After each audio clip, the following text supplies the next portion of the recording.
کہ یا ایھا الذین آمنوا اتقوا اللہ وابتغوا الیہ الوسیلہ وجاہدوا فی سبیلہ۔ وسیلہ کی تین قسمیں، ایک ہے جائز، ایک ہے بدعی اور ایک ہے شرکی۔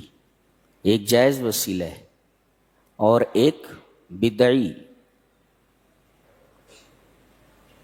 اور ایک شرکی۔ جائز وسیلہ کیا ہے؟ اللہ تبارک و تعالیٰ کے اسماء حسنی کا وسیلہ، جیسے دعائے کرب میں ہے کہ کسی آدمی کو اگر کوئی تکلیف ہو تو یہ دعا پڑھے، کیا؟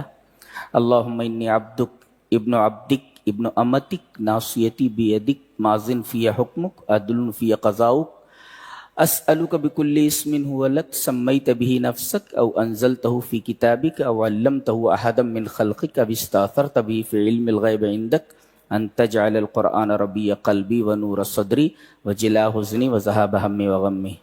یہ حدیث۔ میں تجھ سے سوال کرتا ہوں تیرے ان تمام ناموں کے حوالے سے جو نام تو نے خود اپنا رکھا ہے یا تو نے اپنی کسی مخلوق کو بتا دیا ہے، اور ان ناموں کے حوالے سے بھی، وسیلے سے بھی، جو نام ابھی خزائن غیب سے باہر ہی نہیں آئے۔ اللہ، یعنی بعض نام اللہ نے ہمیں بتا دیے ہیں، تو میں ان تمام اسماء حسنی کے وسیلے سے تجھ سے دعا کرتا ہوں۔ یہ ہے اللہ کے اسماء حسنی کے وسیلے سے دعا کرنا، جیسا کہ دعائے کرب سے ثابت ہے۔ اور جائز وسیلے میں ایک وسیلہ ہے دعاء الرجل الحی الصالح، نیک زندہ آدمی کی دعا کے وسیلے سے۔ ذات کا وسیلہ نہیں ہوتا دعا میں، نبی کی ذات کا وسیلہ نہیں لیا جا سکتا، جی نبی کی دعا کا وسیلہ۔ اس کی دلیل کیا ہے؟ ایک دفعہ قحط پڑ گیا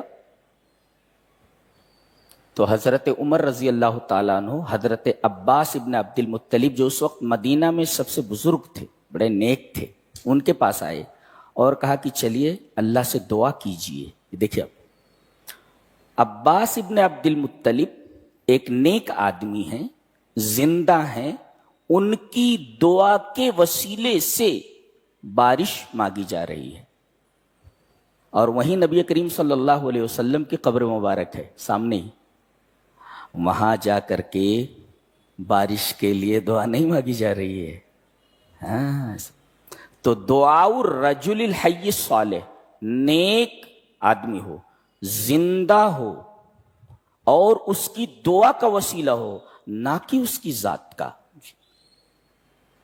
اور تیسرے، اپنے کسی نیک عمل کا وسیلہ، جیسا کہ حدیث غار میں ہے کہ 3 آدمی بارش سے بچنے کے لیے ایک غار میں گھس گئے، ایک چٹان پھسل کر غار کے دروازے پر آ کر رک جاتی ہے، ان کی قبر بن گئی، وہ باہر نہیں نکل پا رہے تھے۔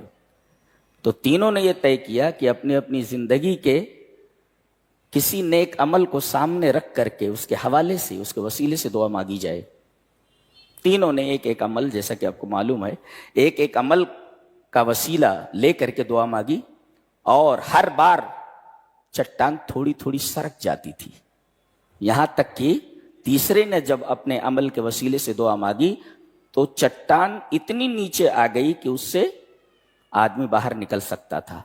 تو ایک اللہ کے اسماء حسنی کے وسیلے سے، کسی زندہ نیک آدمی کی دعا کے وسیلے سے، اور اپنے کسی نیک عمل کے وسیلے سے دعا مانگے۔